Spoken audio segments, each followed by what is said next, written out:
과연 이 집엔 무슨 일이 있는 걸까요? 이제 내 집에서 나가! 여긴 네가 살 곳이 아니야! 어머니 대체 왜 그러세요? 제가 뭘 어쨌다고요? 나가라면 나가!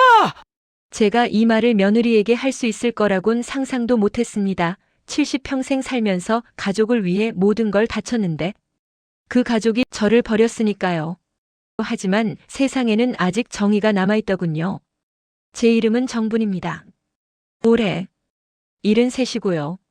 오늘 제 이야기를 들려드리려고 합니다. 여러분도 비슷한 일을 겪고 계시다면 꼭 끝까지 들어주세요. 포기하지 마세요. 남편 병수가 세상을 떠난 건 작년 봄이었습니다. 50년을 함께 산 반려자를 잃는다는 건 제 인생의 반이 사라지는 것과 같았어요. 장례식장에서 며칠을 울다가 정신을 차려보니 혼자 남겨진 제 모습이 너무나 초라했습니다. 아들 진수가 말했죠. 엄마, 우리 집에서 같이 살아요. 혼자 계시면 외로우시잖아요. 저는 고마웠습니다. 외아들이 이렇게 효자라니 남편이 하늘에서 흐뭇해하겠다 싶었죠.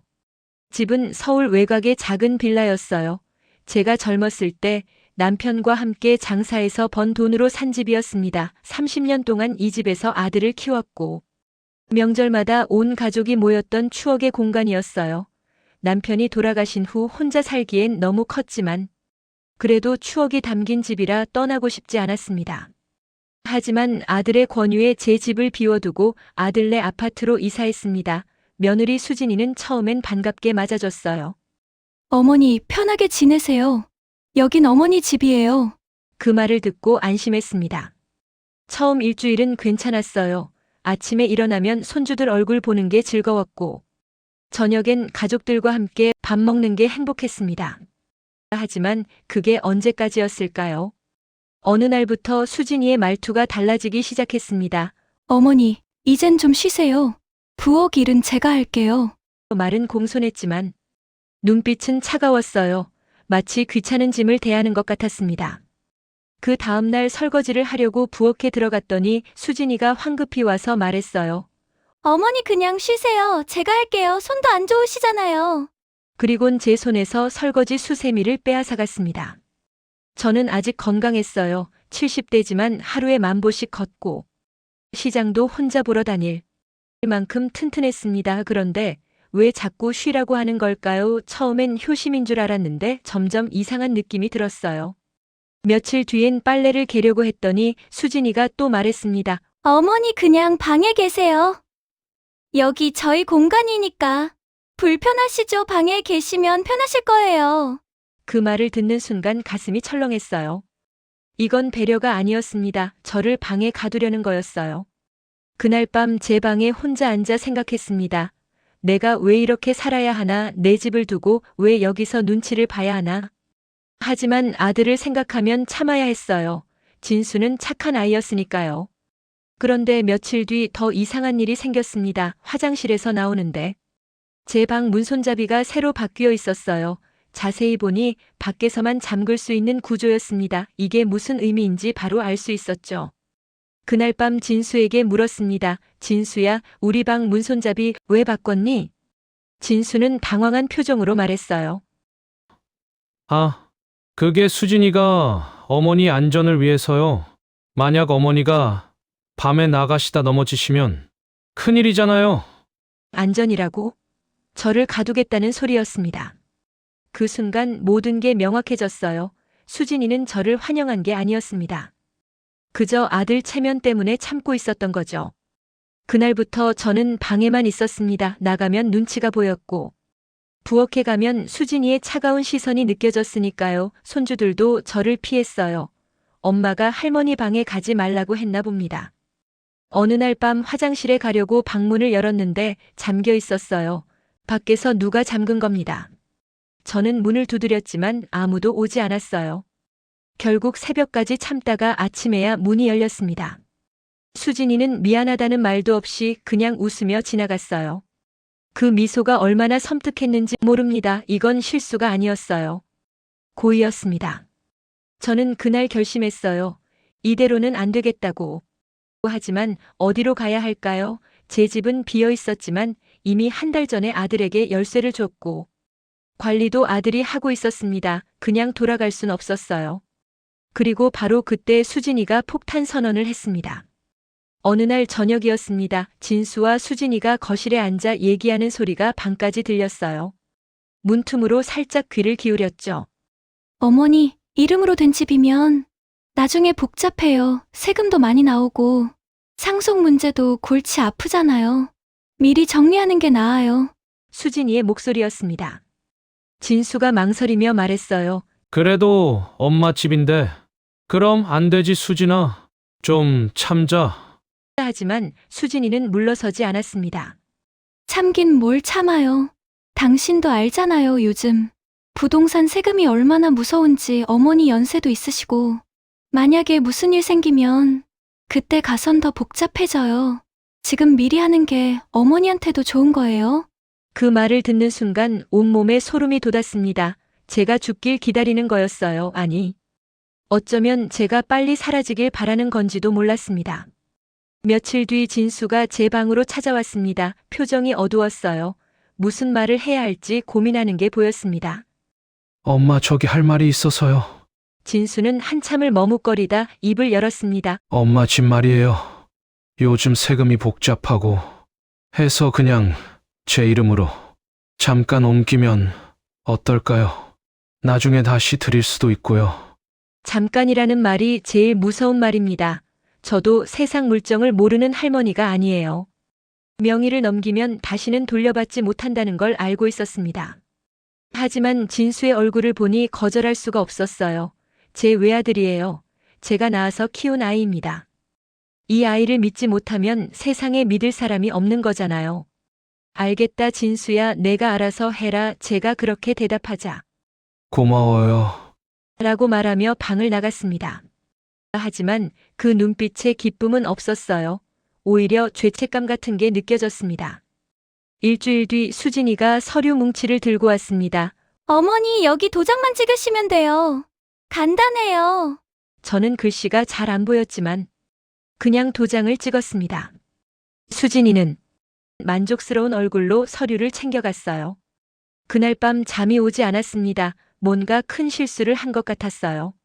30년 동안 지킨 제 집을 하루아침에 넘겨버린 겁니다. 가슴 한구석이 무너지는 느낌이었어요.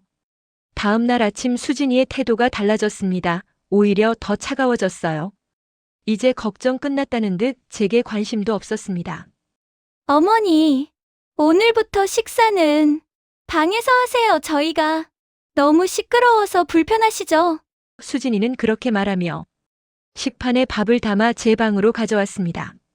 저는 그제야 깨달았습니다. 제가 이용당했다는 걸 집 명의를 넘기자마자 저는 더 이상 필요 없는 존재가 된 겁니다.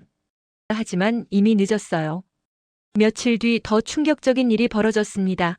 병원 진료를 받고 집에 돌아왔는데 현관문이 잠겨 있었어요. 초인종을 눌러도 아무도 나오지 않았습니다. 1시간을 기다렸을까요? 겨울 바람이 매서웠어요. 결국 이웃집 아주머니께 부탁해서 전화를 빌렸습니다. 진수에게 전화했더니 수진이가 받았어요. 어머니, 죄송해요. 깜빡했어요. 지금 열어드릴게요. 하지만 그 목소리엔 미안함이 전혀 없었습니다. 오히려 즐기는 것 같았어요. 문을 열고 들어가니 현관 신발장 위에 쪽지가 하나 놓여 있었습니다. 제 이름으로 적혀 있었어요. 펼쳐보니 이렇게 적혀 있었죠. 어머니, 이젠 저희 가족도 편히 살고 싶어요. 어머니 집으로 돌아가시는 게 어떨까요? 그 순간 눈물이 쏟아졌습니다. 제가 평생 모은 돈으로 산 집, 그 집을 아들에게 넘겨줬는데 이제 쫓겨나는 겁니다. 믿었던 가족이 저를 배신한 거예요. 진수에게 따져 물었습니다. 진수야, 이게 무슨 일이냐? 하지만 진수는 고개를 숙인 채 아무 말도 하지 않았어요. 수진이가 대신 말했습니다. 어머니도 불편하시잖아요. 어머니 집이 비어있는데 거기 가시는 게 서로 편할 것 같아서요. 수진이가 빙그레 웃었습니다. 다음 날 저는 짐을 쌌습니다. 가져온 게 별로 없었어요. 옷가지 몇 벌과 남편 사진 한 장이 전부였습니다. 손주들은 방문도 열어주지 않았고 진수는 출근했다며 보이지 않았어요. 수진이가 택시비를 건넸습니다. 어머니, 조심히 가세요. 저는 그 돈을 받지 않았어요. 그냥 현관문을 나섰습니다. 제 집으로 가는 길이 이렇게 멀게 느껴진 적이 없었습니다. 버스를 2번 갈아타고 30분을 걸어서 도착했어요. 익숙한 골목길, 익숙한 빌라 외벽. 하지만 제 집 앞에 서니 다리가 풀렸습니다. 열쇠가 없었어요. 진수에게 열쇠를 맡겼는데 돌려받지 못한 겁니다. 문을 두드려 봤지만 당연히 아무도 없었어요. 저는 그 자리에 주저앉아 울었습니다. 이웃 김 여사가 지나가다 저를 발견했습니다. 언니 왜 여기서 이러고 있어요? 집에 못 들어가요. 저는 사정을 간단히 설명했습니다. 김 여사는 혀를 차며 말했어요. 아이고, 그 며느리가 그렇게 할 줄은 몰랐네요. 우리 집에 와서 일단 쉬어요. 저는 고맙다고 했지만 거절했습니다. 제 집 앞을 떠나고 싶지 않았어요. 관리사무소에 가서 사정을 얘기했습니다. 혹시 예비 열쇠가 있냐고 물었더니 주민등록이 아들 앞으로 되어 있어서 못 드린다고 했어요. 명의도 이미 아들로 넘어갔다는 겁니다. 그 말을 듣는 순간 정신이 아찔했습니다. 제가 도장 찍은 게 단순한 명의 이전이 아니었어요. 완전히 집을 넘겨준 거였습니다. 다시는 돌려받을 수 없는 거죠.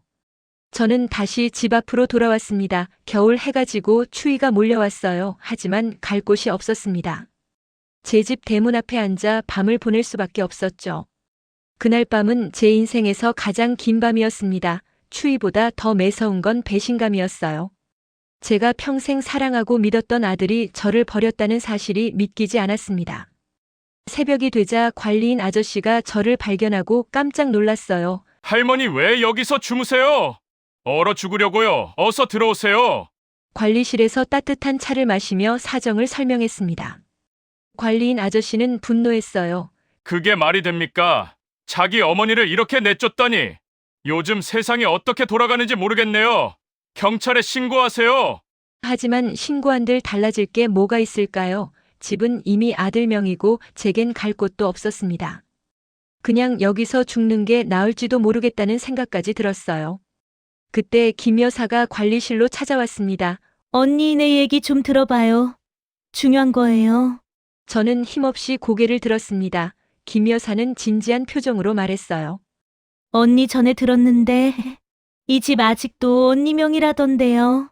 뭔가 이상해요. 제 정신이 번쩍 들었습니다. 하지만 분명히 서류에 도장을 찍었는데요. 김 여사는 고개를 저었어요. 아니에요. 저번 주에 관리비 문제로 명부를 받는데 아직 언니 이름으로 되어 있었어요. 저는 그 길로 구청으로 달려갔습니다. 등기부등본을 떼어보니 정말로 제 이름 그대로였습니다. 명의 이전이 완료되지 않은 겁니다. 그럼 수진이가 저한테 보여준 서류는 뭐였을까요? 가짜였습니다. 수진이는 저를 속여서 집을 차지하려고 했던 거예요. 하지만 실제 명의 이전은 하지 못했던 겁니다. 아마 서류에 문제가 있었거나 절차가 복잡해서 포기한 것 같았어요. 그 순간 분노가 치밀어 올랐습니다. 저를 이렇게까지 속이다니 더 이상 참을 수 없었어요. 저는 곧장 변호사 사무실로 향했습니다. 변호사는 제 이야기를 듣고 고개를 끄덕였습니다. 사기와 불법 감금 그리고 노인학대에 해당할 수 있습니다. 충분히 법적 조치가 가능해요. 저는 주저했습니다. 그래도 제 아들인데 법적으로 싸워야 하나 고민이 됐어요. 하지만 변호사는 단호하게 말했습니다. 할머니, 이건 단순한 가족 문제가 아닙니다. 명백한 범죄예요. 며느리분이 할머니를 의도적으로 속이고 재산을 빼앗으려 한 겁니다. 이대로 두면 할머니만 손해예요. 변호사의 말이 맞았습니다. 더 이상 참으면 안 됐어요. 저는 결심했습니다. 법적 절차를 밟기로요. 먼저 집 열쇠부터 바꿨습니다. 제 명의의 집이니까 당연히 제가 할 수 있는 일이었어요. 그리고 아들과 며느리에게 내용 증명을 보냈습니다. 집은 여전히 제 소유이며 불법으로 점유하거나 명의를 이전하려는 시도는 법적 조치를 취하겠다는 내용이었죠. 며칠 뒤 진수에게서 전화가 왔습니다. 엄마, 이게 무슨 일이에요? 내용 증명이 왜 와요? 저는 차분하게 대답했습니다. 진수야, 너희가 먼저 날 속였잖니. 집 명의가 바뀐 줄 알고 살았는데 아니더구나. 수진이가 날 속인 거야. 진수는 당황했습니다. 엄마, 그건 오해예요. 수진이가 그럴 리 없어요. 하지만 저는 물러서지 않았어요. 오해가 아니야, 진수야. 나한테 도장 찍게 한 서류는 가짜였어. 실제로 명예 이전은 안 됐단다. 그리고 너희는 날 집에서 쫓아냈어. 내 집에서 말이야. 진수는 한참 침묵하더니 작은 목소리로 말했습니다. 엄마 미안해요. 제가 잘못했어요. 하지만 이건 너무한 거 아니에요. 경찰까지 부르시게요. 경찰은 아직 안 불렀어. 하지만 수진이가 사과하지 않으면 그렇게 할 거야. 저는 단호하게 말했습니다. 진수는 알겠다며 전화를 끊었어요.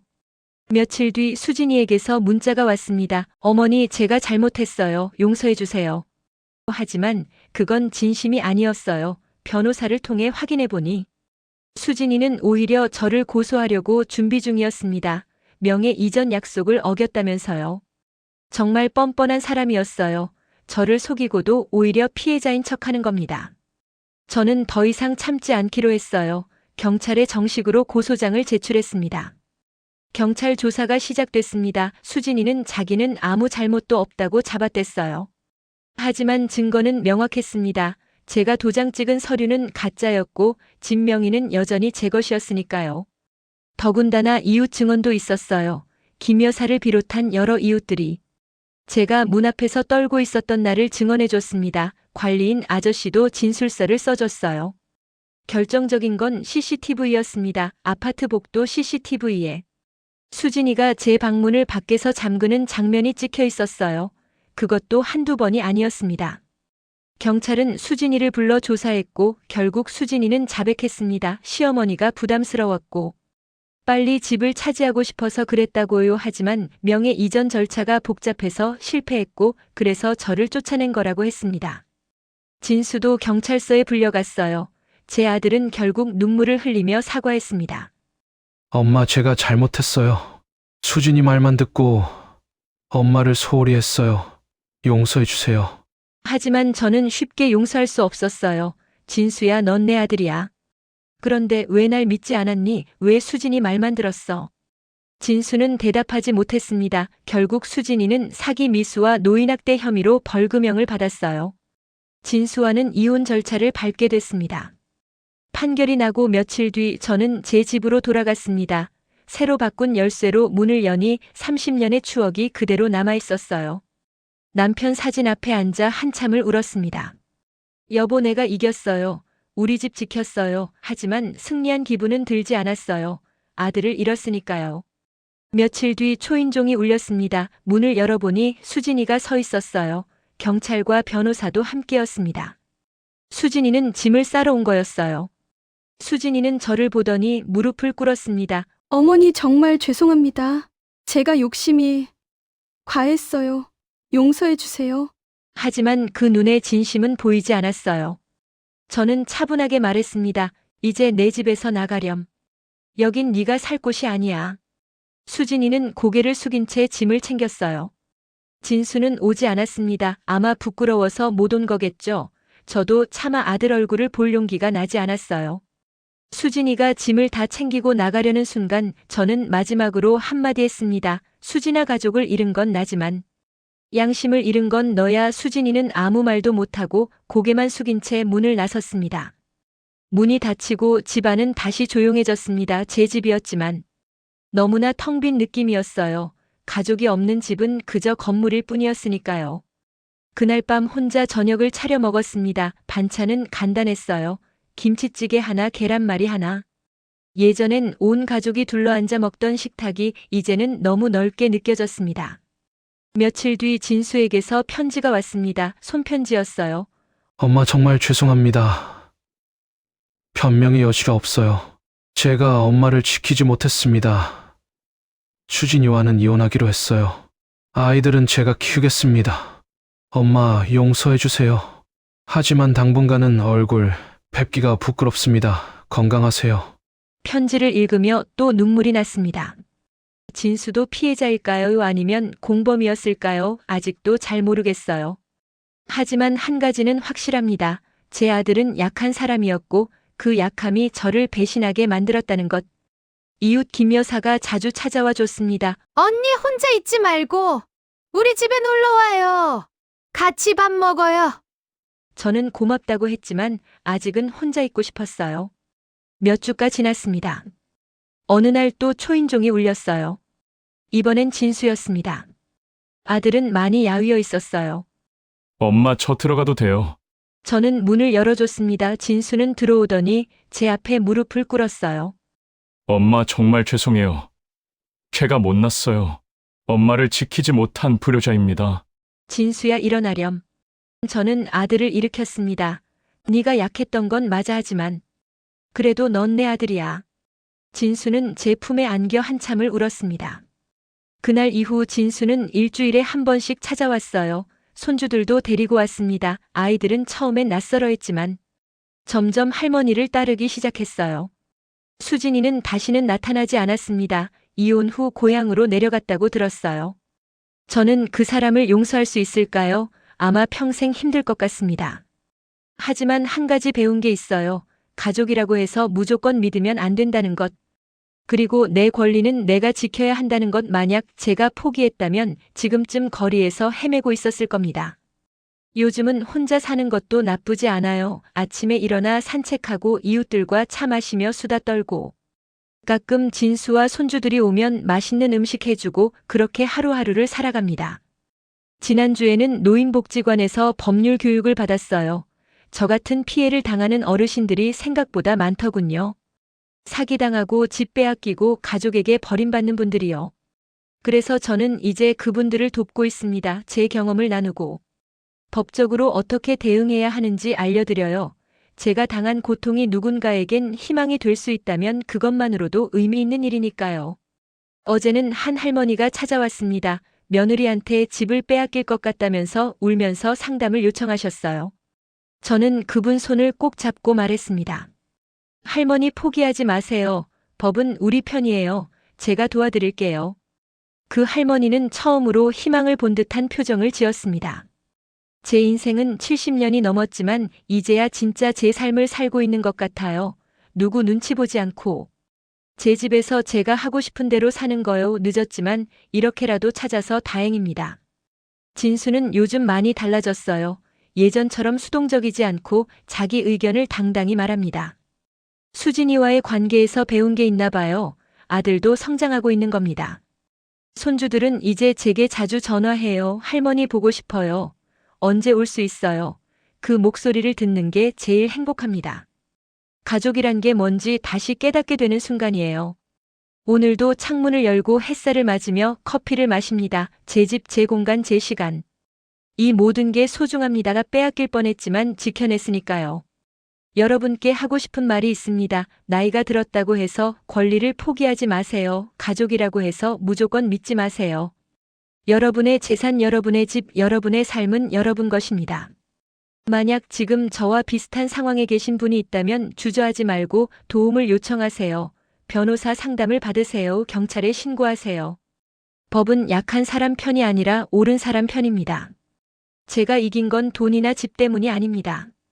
제 존엄성을 지켰기 때문입니다. 아무리 나이가 들어도 우리는 존중받을 권리가 있어요. 그걸 잊지 마세요. 남편 사진 앞에 오늘도 차 한 잔 올립니다. 여보, 당신이 남긴 이 집 잘 지켰어요. 앞으로도 잘 지킬 거예요. 우리 아들도 다시 돌아왔고요. 당신 걱정 마세요. 가끔 힘들 때도 있습니다. 외로울 때도 있고요. 하지만 그래도 괜찮아요. 제가 제 삶의 주인이니까요. 누구 눈치 안 보고 살 수 있는 게 이렇게 행복한 줄 몰랐습니다. 이 이야기를 듣는 모든 분들께 응원을 보냅니다. 절대 포기하지 마세요. 여러분도 할 수 있습니다. 제가 했던 것처럼요. 나이는 숫자일 뿐이고 우리는 여전히 강합니다. 혹시 비슷한 고민이 있으시다면 댓글로 나눠주세요. 함께 이야기하고 함께 해결책을 찾아봅시다. 제 이야기가 누군가에게 작은 희망이 되었으면 좋겠습니다. 이 영상이 도움이 되셨다면 구독과 좋아요 부탁드립니다. 여러분의 구독과 좋아요가 더 많은 분들께 이 이야기를 전할 수 있게 해줍니다. 다음에도 더 좋은 이야기로 찾아뵙겠습니다. 감사합니다.